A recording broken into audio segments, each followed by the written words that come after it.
The African savanna stretches wide and open, a place where danger seems obvious and visible, where predators and prey appear to face each other across clear horizons of sun-scorched grass. But this idea of openness is an illusion. For in the right places, the landscape itself turns into a silent accomplice to the hunter. It shapes behavior, narrows movement, and ushers prey into pre-calculated kill zones. These are the kill corridors, narrow, deceptively ordinary spaces that turn a predator's limitations into deadly advantage. At first glance, they go unnoticed. A dry riverbed winding through cracked soil, a stand of dense brush flanked by 2 termite mounds, a low depression in the earth running between 2 shallow hills. These features seem benign, even scenic, until you understand how lions and leopards use them. In these places, vision is restricted, escape paths are limited, and every turn favors concealment over flight. Prey animals, weary and rushed by thirst or migration, drift into them like water through a funnel, unaware that the design is not accidental, but predatory. In the southern reaches of the Serengeti, one such corridor runs alongside an ancient seasonal streambed. During the wet months, water flows freely here, carving soft paths and nourishing wild fig and acacia trees that line the banks. But in the dry season, the river disappears, leaving behind a meandering ditch bordered by high reeds and intermittent shade. For herbivores, it becomes a natural trail, cooler, easier to navigate, and leading directly toward the nearest waterhole. For lions, it becomes a trigger line. A lioness crouches just within the edge of the reeds, her body motionless, save for the occasional twitch of a fly-bitten ear. Her coat blends seamlessly with the dry grass, her scent hidden by wind and stagnant water. Behind her, another female waits in the brush, eyes fixed on the bend in the trail where prey typically hesitate, forced to choose between continuing through or turning back into open terrain. Each lioness holds her position not out of hesitation, but because they've used this corridor before. The ambush has worked before. The exact placement, the timing, even the moment of the strike, all are choreographed from experience, memory, and the geography itself. The prey arrive, a small group of impala moving cautiously but not yet alarmed.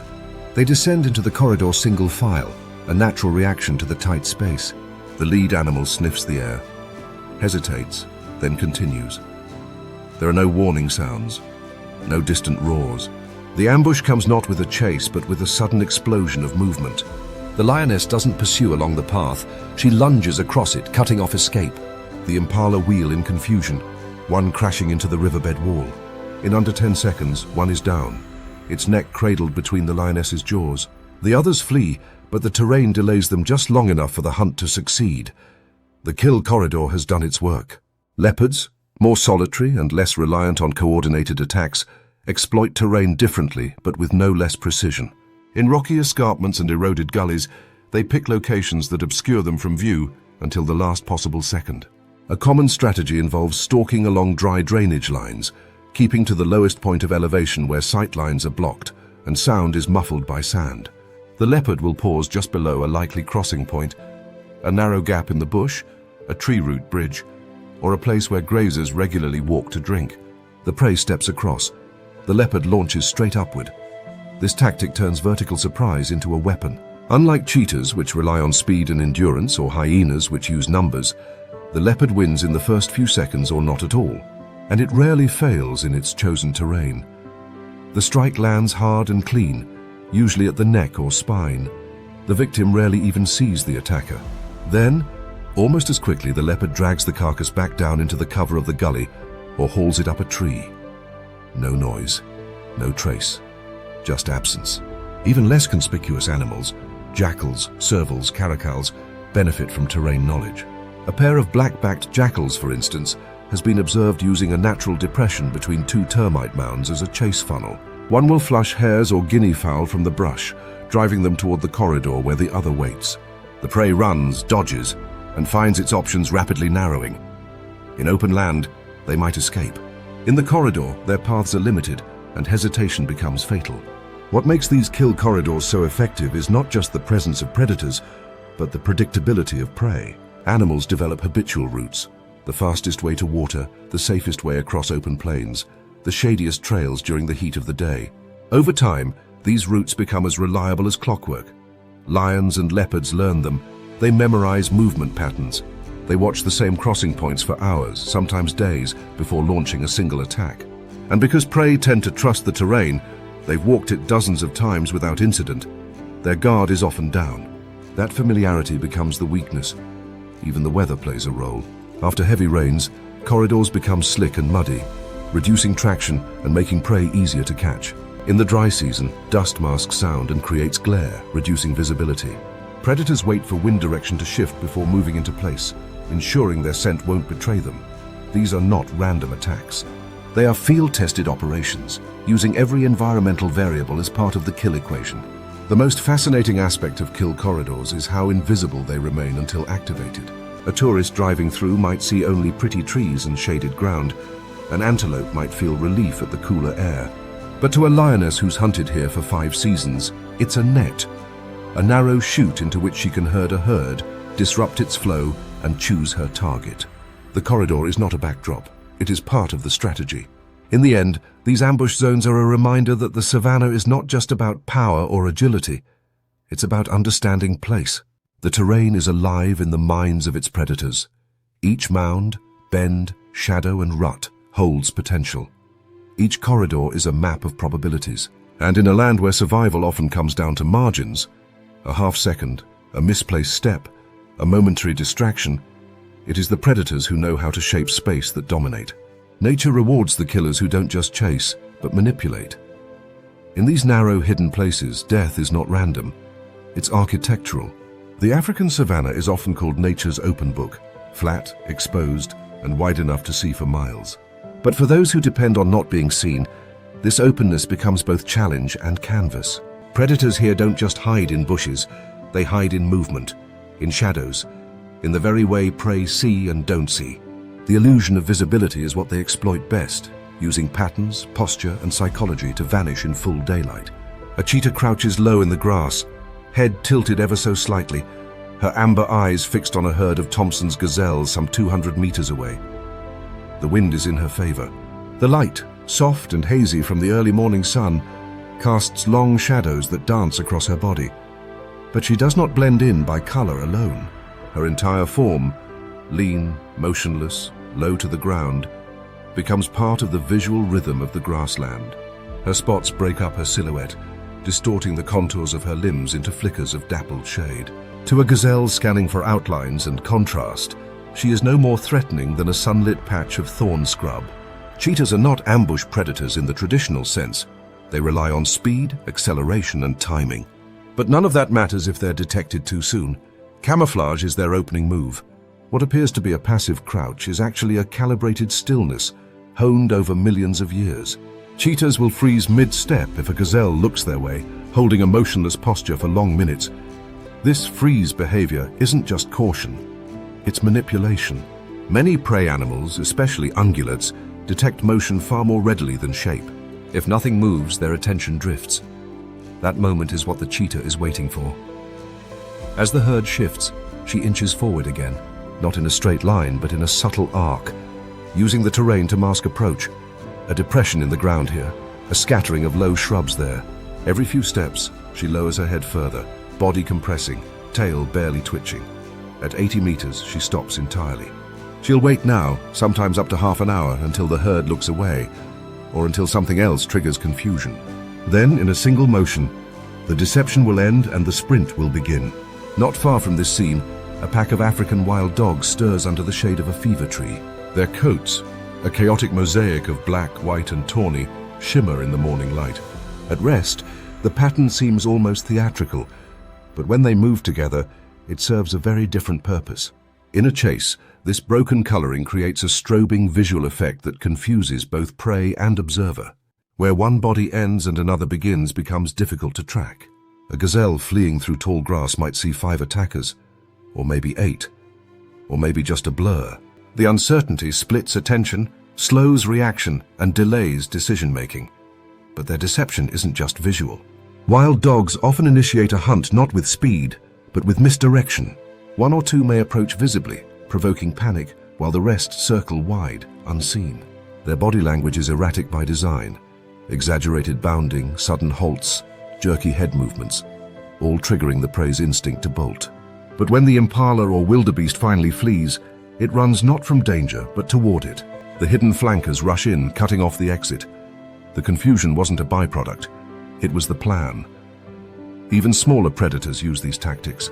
The serval, a slender feline with disproportionately long legs and oversized ears, hunts mostly by sound, but it finishes by vision. In the tall grass, its spotted coat renders it nearly invisible when still. But its real advantage is movement deception. When stalking rodents or birds, it often pauses with one paw lifted, body tilted just off axis, as though caught mid-turn. To a small animal relying on motion cues, this broken posture can appear inert or part of the surrounding environment.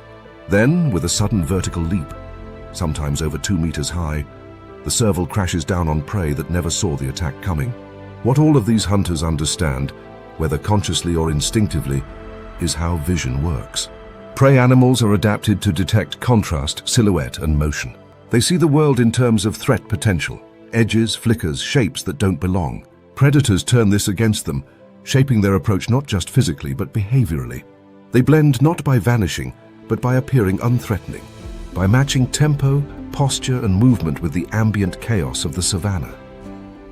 Even birds use this principle. The black-shouldered kite, a small raptor with stark white plumage, hunts by hovering in place, an unnatural act in a natural world. But from below, its body reflects sunlight, blending with the glare. Ground rodents often miss its presence entirely, interpreting the bright spot in the sky as an optical anomaly. Then, like a switchblade, it drops vertically, folding its wings in silence. Some predators use mimicry, not in sound, but in visual behavior. Certain species of mantises and spiders mimic ants, not in form, but in movement pattern, swaying and pausing in perfect rhythm with a colony's march. The same idea applies to larger predators. A lioness moving slowly through a herd of wildebeest has been seen lowering her body and adopting a pace and head position similar to a grazing animal. For several seconds she was ignored. Just one more figure in the heat-distorted mirage. The disguise didn't hold forever, but it didn't have to. It got her 10 meters closer. The paradox of these strategies is that they require the predator to act like anything but a predator, to subvert expectations, to manipulate the eye rather than overpower the body. The savanna, for all its openness, is visually complex. Shadows stretch across golden grass in twisted angles. Dust blurs horizons. Light refracts off cracked soil. In this shifting landscape, what is seen is not always understood. And that is the predator's greatest weapon, not invisibility, but uncertainty. Because when prey cannot be sure where danger is, they hesitate. And in the wild, hesitation kills. In the vast openness of the savanna, sight seems king. Animals lift their heads, scan horizons, twitch ears at every shadow. But below the dust, under the winds, there lies a subtler battleground. One fought not in silence, but in scent. Here, victory doesn't depend on who moves fastest or who strikes hardest, but on who can control the air. For prey, scent is an early warning system. For predators, it's a double-edged blade, both a tool for tracking and a trail that can betray. In this invisible war, survival belongs to those who manipulate the wind. A leopard moves through the undergrowth with fluid precision, its paws landing without sound, but more importantly, without leaving a trace of scent.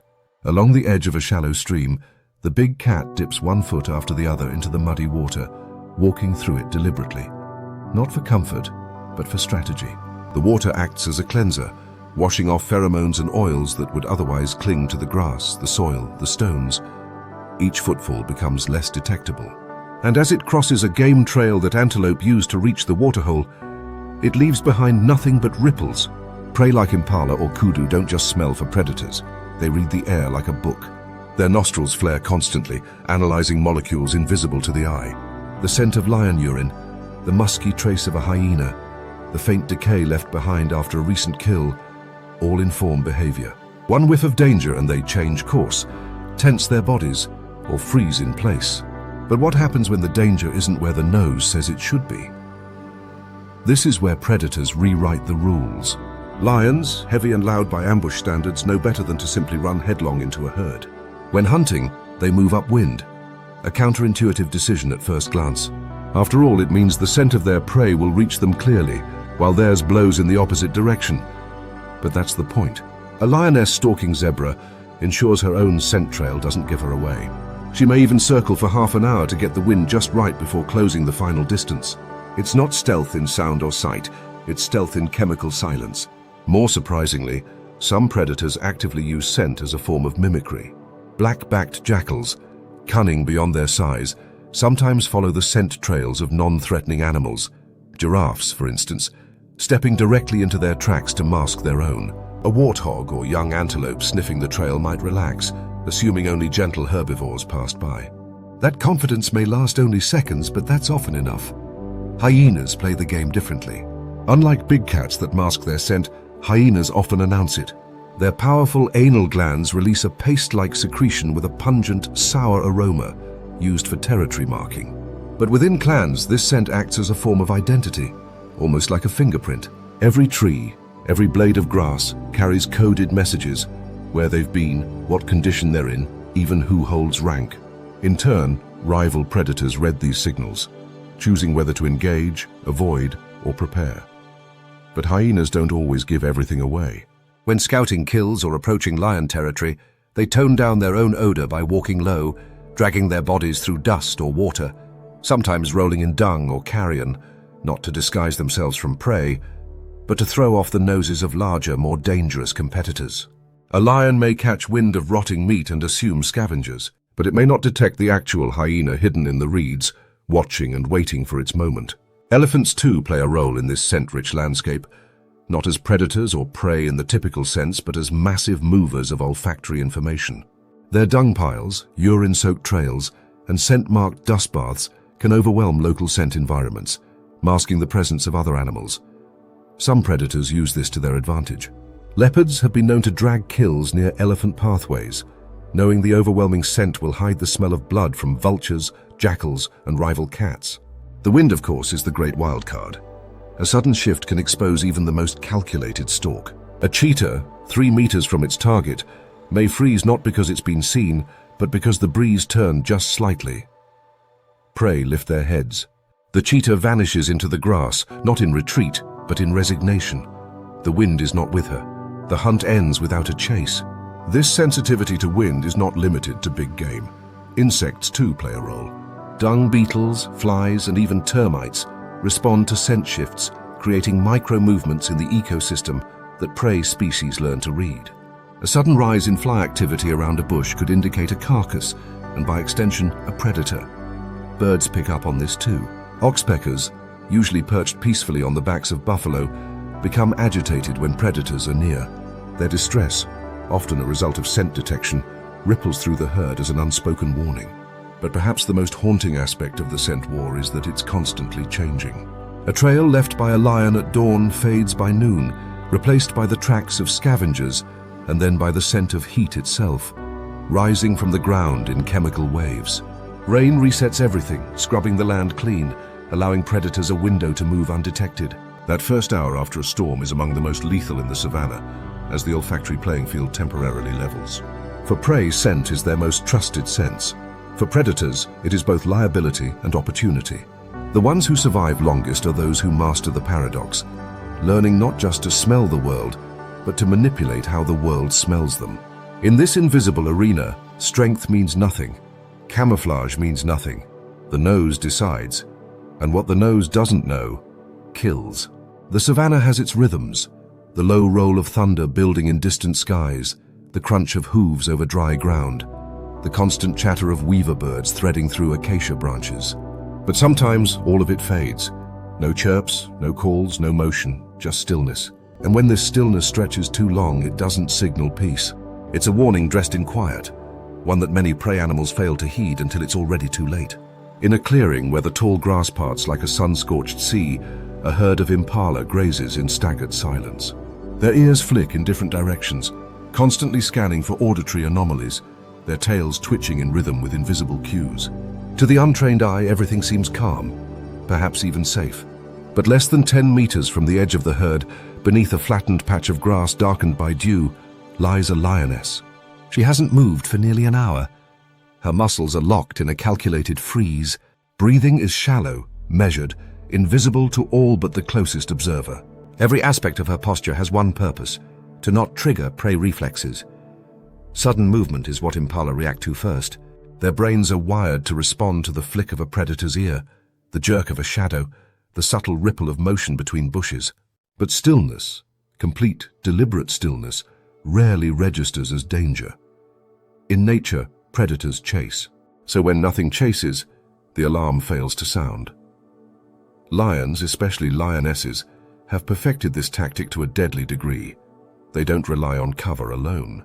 Often they'll crouch in plain sight, relying on the prey's failure to distinguish their outline from the landscape.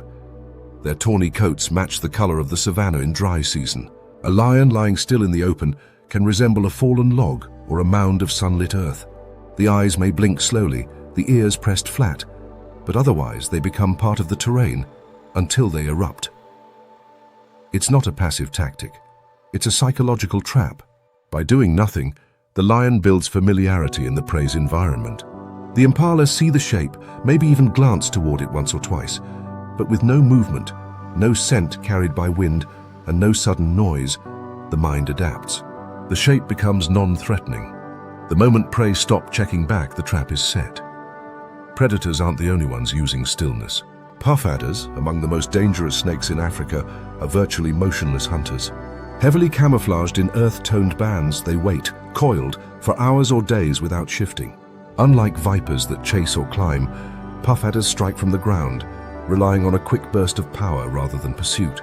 They lie beside game trails, in the sandy edges of watering holes, even beneath the low spread of scrub bushes, waiting for rodents, birds, or small antelope to step within range.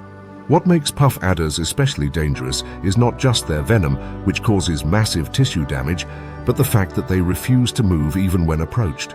Many snake bites in Africa come not from aggressive encounters, but from accidents. An animal or human stepping directly on a snake that was simply waiting too well. The stillness becomes a hidden blade. Unlike cobras or boomslangs that rear or flee when disturbed, puff adders double down on motionlessness, making them both more effective hunters and more dangerous to anything that doesn't notice. This behavior is rooted deep in predator-prey dynamics. Evolution has trained most prey species to associate suddenness with threat. A snapping twig, a burst of movement, a shadow that accelerates. Those are the red flags. But very few species react to stillness unless it's paired with scent or sound. And predators exploit that gap, especially in the heat of midday, when mirage and exhaustion soften the prey's vigilance. Even the cheetah, the fastest predator on the savanna, understands the power of stillness. Before launching into a sprint, a cheetah may freeze mid-stalk, one paw suspended, body angled, eyes locked. In this position, it can remain motionless for minutes, even when fully exposed. Prey that glance its way might pause, but without movement, the tension breaks. Gazelles go back to grazing. The cheetah gains 3 more meters, sometimes 5, and that margin is the difference between a meal and another half-starved evening. Raptors like the martial eagle also use stationary deception.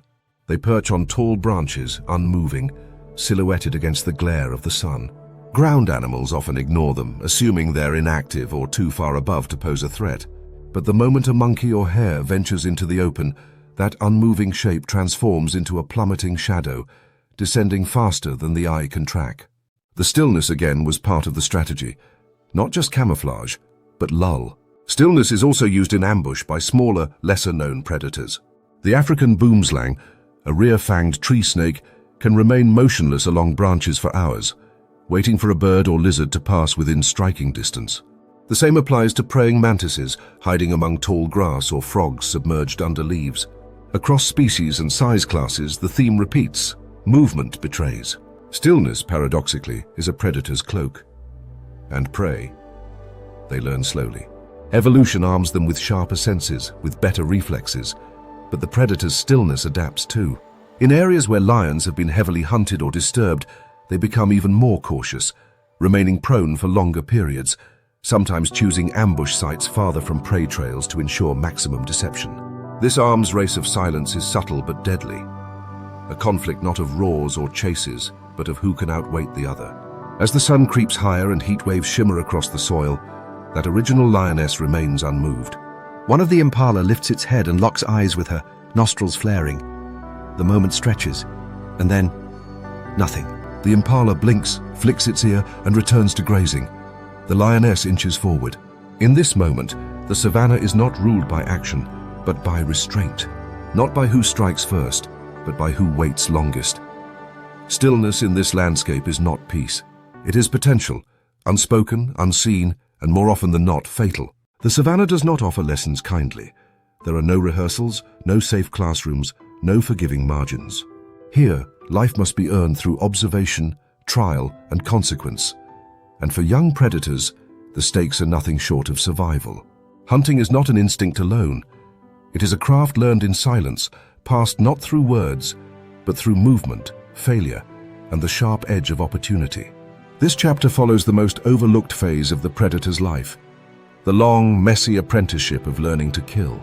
In the golden light of late afternoon, a lioness moves through brittle grass, her muscles low and fluid, her head nearly level with her shoulders. She is not hunting for herself. Her belly is full. This stalk is for her cubs, who crouch several meters behind her, too young to help, too old to wait idly. Their eyes are wide, locked on every motion she makes. One mimics her exactly, lowering into the grass, shifting its paws carefully. The other blinks too much, rises too high, and is corrected not by the mother, but by the tension of the moment, by the prey's sudden twitch of alertness. The lesson begins there. The impala herd senses something and moves off before the lioness makes her strike. She doesn't pursue. She turns, circles back, and walks past the cubs without a sound. Nothing has happened. And yet everything has. The cubs watched the wind, the angles, the retreat. And more importantly, they experienced failure.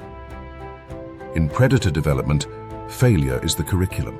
For every kill a lion makes in adulthood, it has likely failed dozens of times in youth. Chases too early, angles misjudged, legs too slow. And when they do finally catch something, it is often not a clean kill. It is practice, for them, and painfully for their prey. Further south, beneath the shade of a marula tree, a cheetah mother lies panting as her 3 cubs wrestle in the sand beside her. Their bodies are lanky, their spots not yet crisp, their eyes still carrying the juvenile sheen of inexperience. She rises and trots toward a small termite mound where she spotted a scrub hare in the distance. The cubs follow, ears perked. She doesn't sprint, not yet. Instead, she signals with posture, circling wide, slowing deliberately as she nears a cluster of low shrubs. The cubs wait behind. Then she explodes, not at full speed, a controlled burst. The hare bolts, zigzags, and the mother breaks off after a few seconds. Not a failed hunt, a lesson. She returns to the cubs and nudges them forward. One by one, they mimic the sprint, each trying and failing to track the hare's unpredictable turns. But one nearly clips it, and in that moment something embeds itself in muscle memory. The chase, the timing, the rhythm. These drills repeat daily for weeks. A cub's survival is shaped by the patterns of its mother's restraint, more than her kills. Among leopards, the lessons are more solitary and brutal.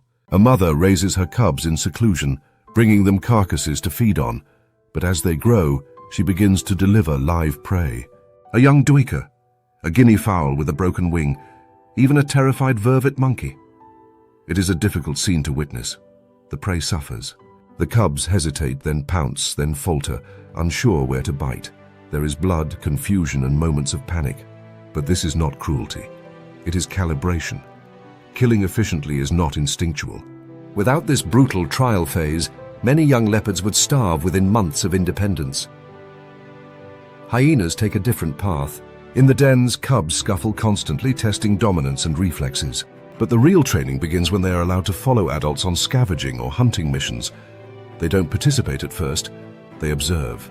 Watching how the matriarch approaches a lion kill, how subordinates distract while one snatches meat, how scent trails are read and interpreted.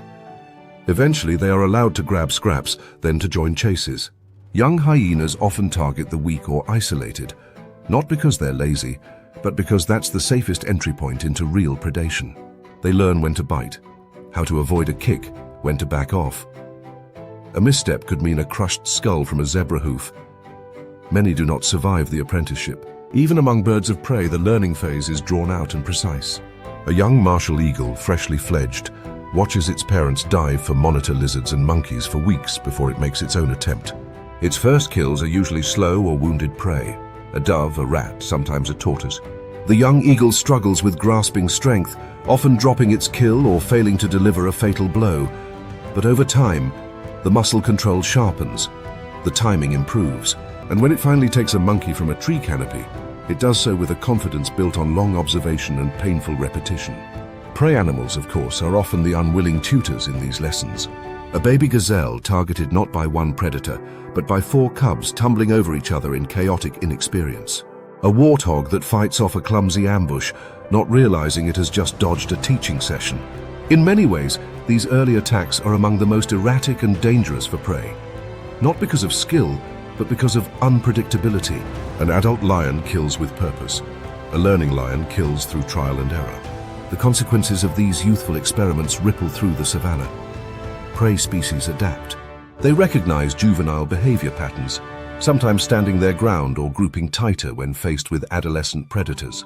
Elephants in particular seem to distinguish between experienced and inexperienced lions, reacting with different levels of aggression depending on the predator's age. Some impalas have been observed ignoring the half-hearted stalks of lion cubs entirely, a decision they wouldn't dare make with adults. What's striking is how cross-generational learning builds over time. Young predators don't just copy, they refine. They take what's given and adapt it. A lioness who learns a successful flank maneuver during a wildebeest migration might pass it on to her daughters, who in turn add timing or coordination to improve its efficiency. A cheetah cub that figures out how to flush birds into its siblings' path might one day perfect that into a 2-pronged ambush. These are not static tactics. They evolve with each generation. The process is slow, often messy, and rarely fair, but it is essential. For predators in the wild, the moment of independence arrives quickly and unforgivingly. The mother is gone. The support is gone. And what remains are instincts half-formed, waiting to be tested under pressure. The lessons learned in shadow, in hesitation, in failed bites and awkward chases, those are the tools that determine whether the young predator becomes a future ruler of the plains or a forgotten corpse in the grass. And so the savannah remains not just a stage of death and dominance, but a classroom of blood and instinct, where every cub, every fledgling, every bold pup must earn their survival one lesson at a time. At first it looks like chaos, a blur of movement across the horizon, low-bodied shadows threading between tufts of yellow grass and thorny shrubs. The air quivers with dry heat, and the faint rustle of hooves is swallowed by wind. But look closer, and the pattern emerges, a brutal precision hidden beneath the frenzy. This is not a chase. This is erosion, a war of stamina. The hunted doesn't know it yet, but it has already lost. The killers, African wild dogs, Lycaon pictus, the painted wolves of the savannah. The pack moves with fluid cohesion, spreading in a wide arc, tongues lolling, legs pumping in near silence. They've sighted a young kudu, separated slightly from its herd, its ears twitching with uncertainty. The kudu runs, not in full panic yet, more of a calculated departure. It knows it's being watched, maybe even trailed. What it doesn't know is that the pursuit has already begun. And unlike a lion or leopard who closes distance with a pounce, these hunters have no need for surprise. They rely instead on inevitability. Wild dogs are not built for ambush, they are built for endurance. Their lean, muscular frames are designed to cool fast, run long, and adapt tactics on the move. Their hunts can stretch for kilometers, with pace and persistence as their weapons.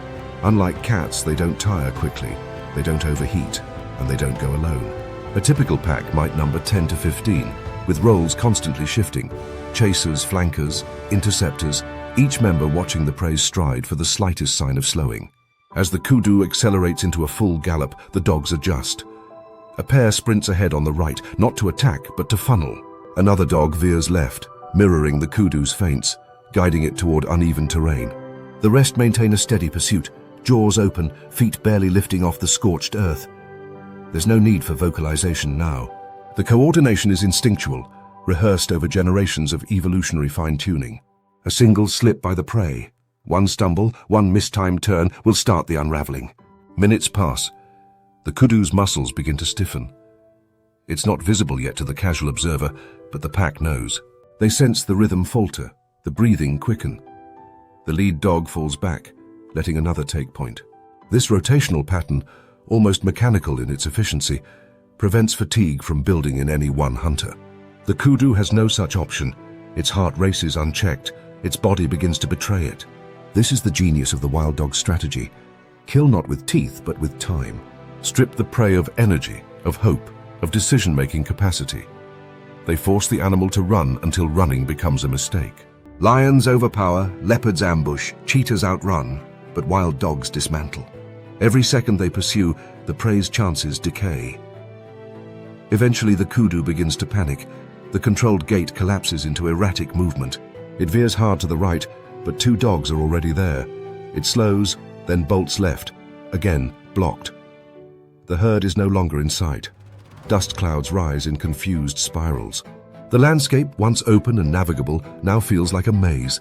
Every direction holds danger, and that's exactly how the dogs like it. Scientific studies using GPS collars have revealed just how sophisticated these hunts are. Packs will often chase prey for several kilometers, adjusting speed and direction with near military coordination. They observe the gait, breathing, and even sweat patterns of the target, exploiting any physical cue that signals vulnerability. Their kill rate is among the highest of all African predators, up to 80% on some hunts. Contrast that with lions, who succeed less than a quarter of the time. Efficiency, not spectacle, is their hallmark. The kudu now lurches to a halt, its legs trembling. It turns in a slow, desperate circle, looking for an escape that doesn't exist. The dogs don't immediately descend. They wait, almost respectfully, allowing the animal's final reserves to burn away. Then they close in, fast, coordinated, and surgical. One grips the hind leg, another the throat. The others hold steady, timing their strikes to avoid injury. Within seconds, it's over, not with a roar or a dramatic leap, but a quiet, collective act of ending. Quick, clean, methodical. Feeding begins immediately. Unlike big cats, wild dogs don't drag kills into cover or guard them aggressively. They eat fast, often sharing mouthfuls even with the youngest pups. The kill is communal, the reward evenly distributed. Their social structure is one of the most cooperative in the animal kingdom. Alphas lead, but all contribute. Pups are fed first. Injured members are not abandoned. In fact, they are protected. This cohesion is why their hunts are so effective. They don't compete. They collaborate. The efficiency extends beyond just the hunt. Wild dogs time their pursuits for the coolest hours of the day, morning and evening. They avoid unnecessary conflict, even with larger predators. Lions are their primary threat, capable of wiping out entire packs. When lions approach, wild dogs vanish into thickets or relocate entirely. They survive not through dominance, but by staying a step ahead, always moving, always adapting. Their strength lies not in brute force, but in unity, patience, and relentless pressure. And yet, despite this brilliance, they are among the most endangered of Africa's large carnivores. Habitat loss, diseases from domestic dogs, and human conflict have slashed their numbers. Fewer than 6,000 remain in the wild. Packs are fragmented, territories shrinking. They are ghosts of what once was a continent-spanning predator. Ironically, the very strategy that makes them such effective hunters, their need for space, their reliance on social bonds, makes them vulnerable in a human-dominated world. But in the places where they remain, the Okavango Delta, Kruger's open ranges, parts of Tanzania and Zimbabwe, the slow circle continues. The brush still stirs with motion, the dust still rises with pursuit, and prey still runs, unaware that the chase is not the beginning of danger, but the end of choice. Here in the wild, time is a weapon, and African wild dogs wield it to perfection, not with fury but with inevitability, not with rage but with rhythm. It is not the fastest predator that wins, nor the strongest.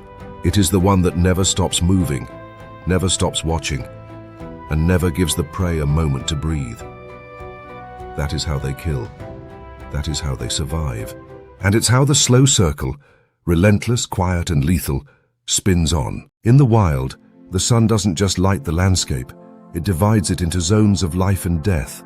Shadows creep across the savannah with intention, not just softening the land, but resetting its rules.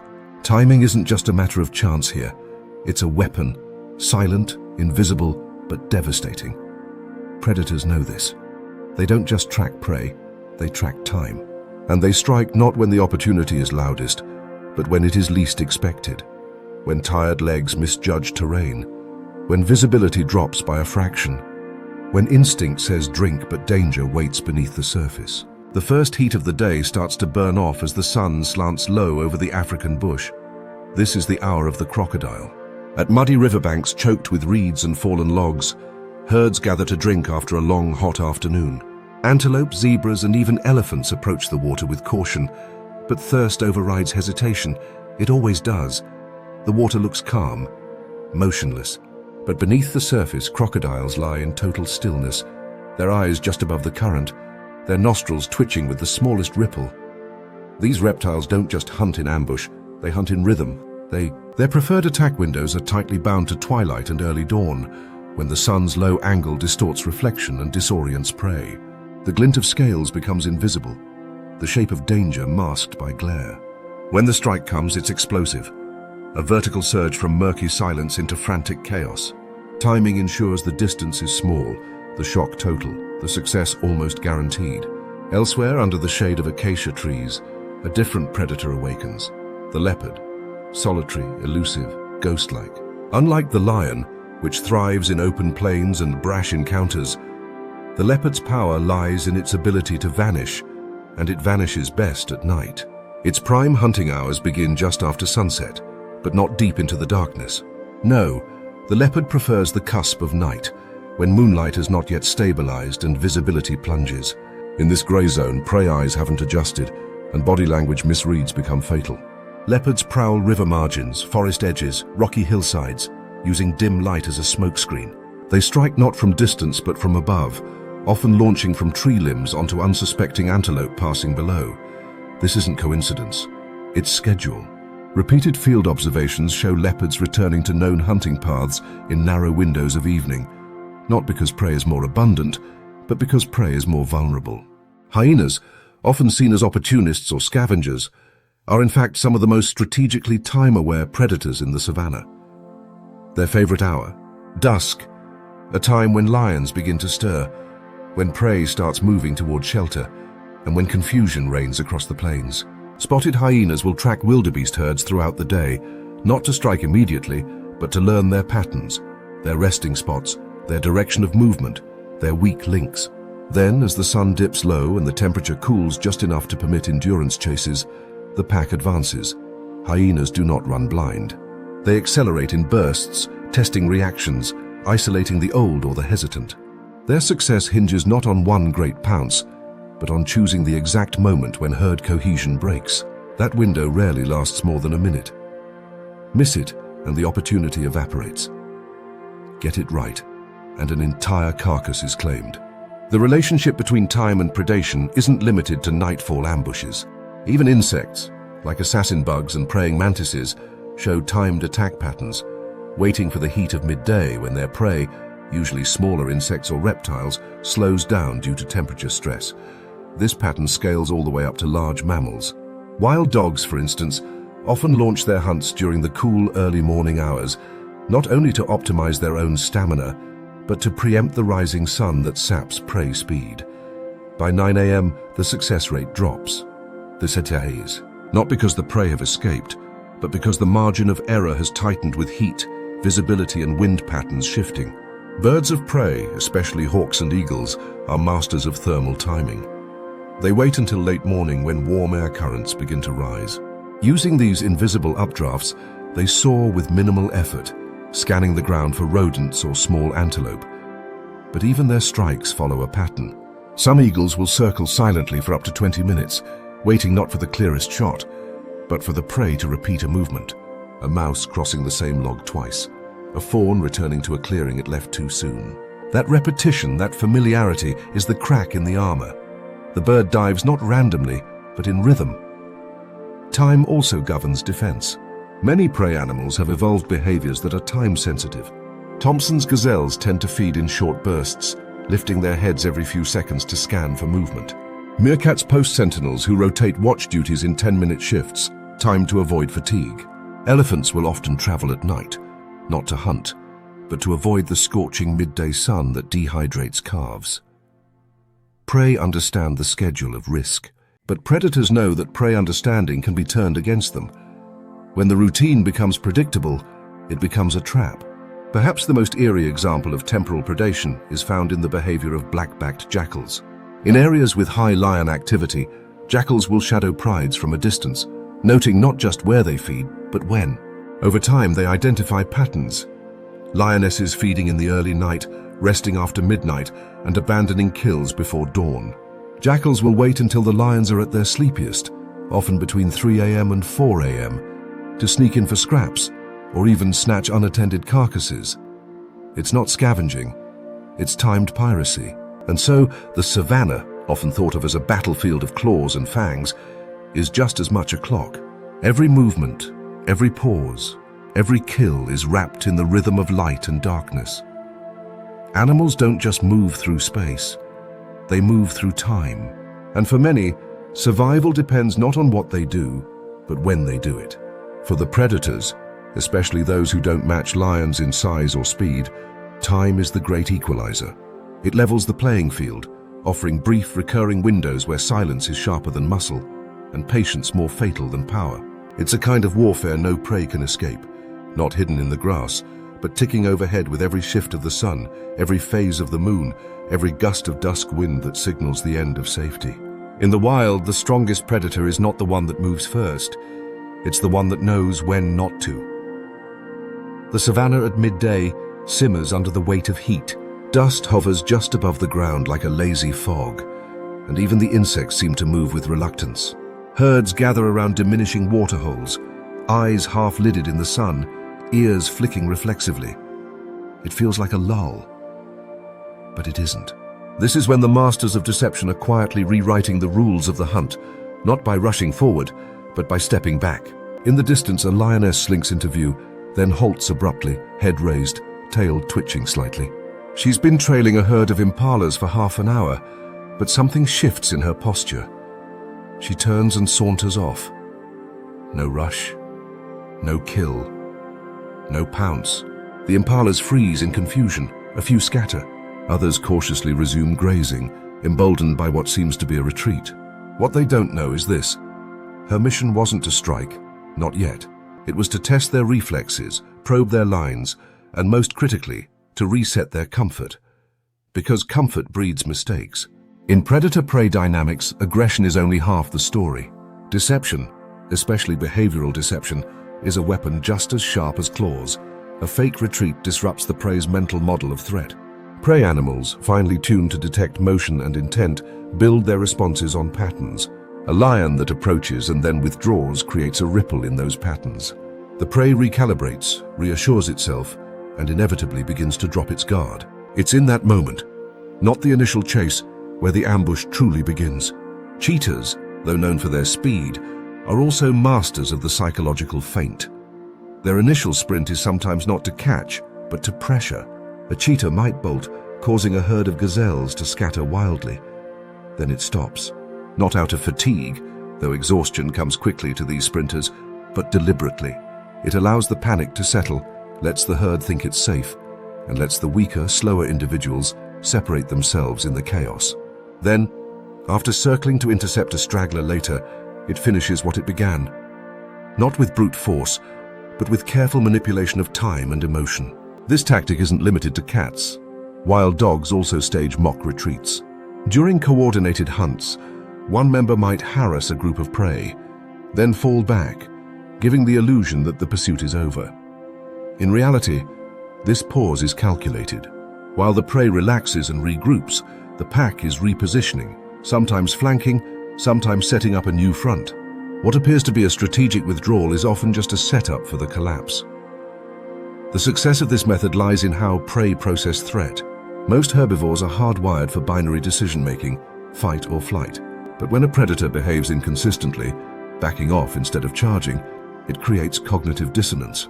An impala knows what to do when a lion charges, but what about when it walks away? The hesitation that follows is where the predator finds its edge. That hesitation is deadly. In rare cases, even younger predators are taught to feign retreat as part of their learning curve. Lion cubs engage in play where they pursue one another, then suddenly reverse course, not unlike sparring athletes practicing misdirection. This seemingly innocent behavior has roots in adult strategies. A young lioness who learns to break pursuit and circle back gains more than just agility. She gains unpredictability. And in nature, predictability is a death sentence. In elephant encounters, we even see a version of this tactic reversed. Juvenile elephants mock charge predators, then stop abruptly, testing both their courage and the reaction of potential threats. It's a behavioral mirror, hinting that deception is not just for killers, but sometimes for survival. The backdrop for these encounters is rarely dramatic. It's quiet. It's ordinary. A dry riverbed, a clump of acacia, a stand of golden grass. But that's the genius of the fake retreat. It doesn't draw attention. It doesn't break the calm. It reshapes it, subtly. The lion that strolls away isn't abandoning the hunt. She's rewriting its timeline. What's striking is how often this tactic succeeds not because of predator strength, but because of prey psychology. For example, zebras, typically vigilant, are especially vulnerable to feints. Their herd dynamic relies heavily on collective behavior. When a few relax, the rest follow. A predator that briefly appears and vanishes can shift this collective mindset from panic to dismissal. That collective exhale is when the real danger returns. Scientific observation supports this behavioral complexity. Studies on predator-prey interactions in the Serengeti show that prey vigilance isn't constant. It spikes after a sighting, then diminishes rapidly if the threat seems to fade. This drop-off, sometimes within minutes, creates windows for predators to exploit. It's not just about stamina or territory. It's about managing risk perception. If a lion can make you think the risk is gone, you've already lost. One might assume that the savannah favors the bold, the fastest, the strongest, the most aggressive. But the more you watch it, the clearer it becomes that patience and subtlety often win. A cheetah that chases recklessly loses its edge quickly. A lioness that knows when to pause, pretend to disengage, and then resume her approach invisibly through the brush is infinitely more lethal. The fake retreat is a weapon of intelligence. It demands restraint, timing, and a deep understanding of how prey think and react. It's not just about predation, it's about performance. A performance meant to be believed. And when it is, the savannah briefly goes still, just long enough for the fatal strike to seem like it came out of nowhere. Because on these golden plains, survival isn't just about running faster or hiding better. It's about knowing when the calm is real, and when it's just a trap dressed as mercy. The savannah is not a battlefield of brute strength, it's a battlefield of organization. And for prey animals, nothing is more powerful than unity. A zebra on its own is little more than a striped flag for hungry jaws. But a herd, a thundering wall of muscle and hooves, indistinguishable in pattern and motion, becomes a force predators struggle to decode. Which is why predators over thousands of years haven't just evolved to chase, they've evolved to dismantle. It begins with noise, not from the predator, but from the prey itself. Hooves striking hard earth, snorts of alarm, the quick inhale of panic spreading through the group like a wildfire. The moment a lioness or wild dog is spotted, the prey's best defense, cohesion, starts to waver. And predators count on it. The goal is never to attack the entire group. The goal is to fracture it. Lions approach low and slow, often from multiple angles, knowing that coordinated motion from different directions will force prey into split-second decisions. Left or right, run or freeze, group or flee alone. A lion's charge is rarely linear. It's curved, forcing animals into sharp, often fatal directional changes. The slower ones hesitate and fall behind. The panicked often turn into each other, break formation, and isolate themselves. It's not the kill that's most calculated. It's the separation. In the chaos, stripes that once created camouflage within the group become markers of vulnerability. A zebra that turns the wrong way, hesitates too long or strays too far becomes distinguishable, no longer part of the dazzle, but an individual, alone. Studies have shown that when zebras run in tightly packed herds, predators struggle to lock onto a target due to motion dazzle, where rapidly moving stripes interfere with depth perception. But once one animal breaks away, it becomes a beacon of clarity. Wild dogs take this to another level. Their hunts are not solo assassinations. They are cooperative psychological warfare. They fan out, drive herds in multiple directions, and manipulate movement like choreographers of chaos. One dog charges, another flanks, a third veers wide to cut off retreat. They exploit terrain to funnel prey into narrow spaces or force them onto uneven ground where footing is poor. But most critically, they split. Their success rate, one of the highest among predators, comes not from overpowering, but from isolating. Gazelles, wildebeest, and impala all respond to fear differently. Some rely on zigzagging to evade, others on speed alone. But in the face of confusion, even the most finely tuned instinct falters. A gazelle that zigzags may suddenly find itself boxed in by two flanking dogs. A wildebeest that sprints without scanning may run directly into an ambush point. And here, strategy is lethal. Wild dogs don't necessarily go for the strongest. They go for the one making the most mistakes. Even birds aren't immune to this tactic. Raptors like betlers and martial eagles will deliberately swoop low over groups of ground-dwelling birds or small mammals without striking, simply to create panic. In that panic, the birds scatter, and in the disarray, one often exposes itself long enough for a clean, surgical kill. Confusion, when deployed effectively, is cleaner than any claw or fang. One of the most surprising practitioners of disunity as a weapon is the cheetah. Though typically solo hunters, cheetahs will use the terrain, termite mounds, shrubs, dips in the earth, to force antelope into false routes. A well-timed charge from a suboptimal position may not yield an instant kill, but it breaks the herd and creates a window for another attempt. Every sprint is expensive, so the cheetah invests in fragmentation first, making sure its energy isn't wasted on a coordinated wall of prey. Even crocodiles employ this method in water. During wildebeest crossings, a single massive lunge rarely lands unless the herd is fragmented, so crocodiles wait. They use splashes, sudden movements, and the presence of one or two submerged heads to create ripples of uncertainty. If they can split the group, cause a young wildebeest to falter or take a side path, the hunt becomes infinitely easier. Water, like land, becomes a theater of misdirection. The irony is that prey have evolved complex communication systems precisely to counteract these strategies. Zebras emit alarm calls. Impalas use snorts and foot stamping. Wildebeest cluster tighter when threatened. But in the heat of a chase, communication falters. Eye contact is lost. Paths diverge. And once that cohesion breaks, it's nearly impossible to regain in time. Humans often romanticize the strength of the predator, the claw, the bite, the sprint. But in truth, the most dangerous moment of any hunt is not when the predator charges. It's the instant the prey stops moving as one. That split-second fracture is where the outcome is sealed. And so, across the plains, when lions stir from the shade or wild dogs stretch silently at sunrise, what follows isn't always violence. Sometimes it's theater, a game of pressure and presence, of controlled aggression and patient positioning, a game of confusion, where the first victim isn't the one who's slowest, but the one who steps outside the group. Because in the wild, strength is shared, and once it isn't, it ends. The savannah doesn't forget. At the edge of a slow, curling river shaded by fever trees, crocodiles lie motionless in the water like driftwood. The surface barely ripples. The air is still, heavy with heat. No movement betrays their presence. But one thing remains certain. They've been here before. This spot, where antelope once slipped on muddy banks and warthogs hesitated mid-drink, is not random. It's a site of memory. A place catalogued through countless cycles of drought and rain, through decades of migration. These reptiles, older than some herds themselves, don't just survive on instinct. They return to patterns, and they wait for prey to forget. Across the grasslands, memory becomes a more lethal weapon than fangs or claws. Lions often revisit routes that delivered them kills in the past.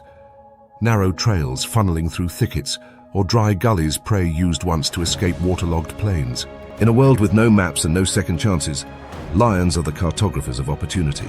A pride may rest for hours in the shade of acacia trees beside a well-trodden corridor, not because anything is there now, but because something was and will be again. Predators do not just follow herds, they learn them, which trails they favor during drought, which escape paths they bolt down when surprised, which wind direction they trust when fleeing through open country. This is not guesswork. This is informed, practiced adaptation, and it's the survivors who often fall next. A zebra that escaped a lion ambush at a particular waterhole might lead its herd there again during the next season, assuming the danger has passed. But a lioness remembers the terrain. how the wind curled through the grass at that hour, how the herd grouped near a specific grove before breaking into flight. She doesn't need luck, she needs patience. And when the zebra returns with its trust renewed, it finds only silence, until it's too late. Cheetahs, typically solo hunters, show similar behaviors in the plains. A young male who once failed to bring down a Thompson's gazelle on an open rise will often return to the same location days later. But now he knows. He adjusts the angle of approach, the timing of his burst, even the path of his chase. Over time, the cheetah fine-tunes the kill not by trying something new, but by refining what went wrong. And what failed before becomes fatal now. Hyenas, long dismissed as chaotic opportunists, may in fact be among the most persistent students of their territory. Clan elders are known to guide their packs back to ancient carcass sites, termite mounds that once harbored prey, or dens that other predators abandoned seasons ago. A wildebeest that once slipped free from a hyena pack might not realize that it taught them something in the process. How it dodged, how it twisted, how it bought time. And so next time, when the same herd returns to a familiar salt lick, the hyenas are not just hunting, they are correcting. This behavior is most devastating near water. In semi-arid regions, where dry seasons collapse survival into a daily march between shade and hydration, waterholes become arenas of pattern repetition. Crocodiles know this better than any. They position themselves in the same shallow bends year after year, often under overhangs or beside sloping banks, where hooves must descend at awkward angles. Some herds learn, others forget, but not the crocodiles. They even adjust their ambush depth based on changes in shoreline erosion, which fluctuate with each wet-dry cycle. Their jaws open not in rage, but in ritual. Even birds of prey exploit memory. Tawny eagles and vultures, while primarily scavengers, will track migration and death zones with unnerving precision. During birthing seasons, when afterbirth and weakened calves become common, they flood areas they've memorized from previous years. Not by instinct alone, but by environmental cues stored across time. Greening of grass, scent trails on the wind, absence of dust from distant hooves. Elephants provide a final layer of this intelligence, but from the prey's side. Their matriarchs often steer herds based on remembered danger. They avoid certain paths where members were lost to lions decades ago. In some recorded cases, elephant herds have detoured miles to avoid narrow gullies that were once sites of ambush, even when no threat is currently present. This form of passed-down memory, rare among non-human species, shows that in the wild, forgetting is not just a disadvantage, it's a death sentence. Yet not all prey retain memory equally. Young impalas, wildebeest calves, and springbok born after mass migrations carry no inherited caution. They don't remember the choke points, the silent valleys, or the specific calls that once signaled attack. Their inexperience becomes a target, and predators count on it. They wait for generations to turn over. They count on the fact that no prey remembers forever. But the hunter always does. This is the silent ambush, not of muscle, but of cognition.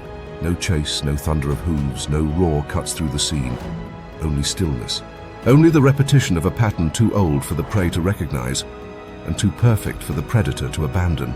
In the wild, survival is often framed as strength against strength, speed against speed. But there is another layer: time, patience, pattern, memory. A lion that knows a herd's route is deadlier than one that runs blindly into it. A crocodile that senses the rhythm of thirst will always lie one step ahead of those driven by it. Because in the end, nature doesn't always reward the fastest or the strongest. It rewards the ones who remember.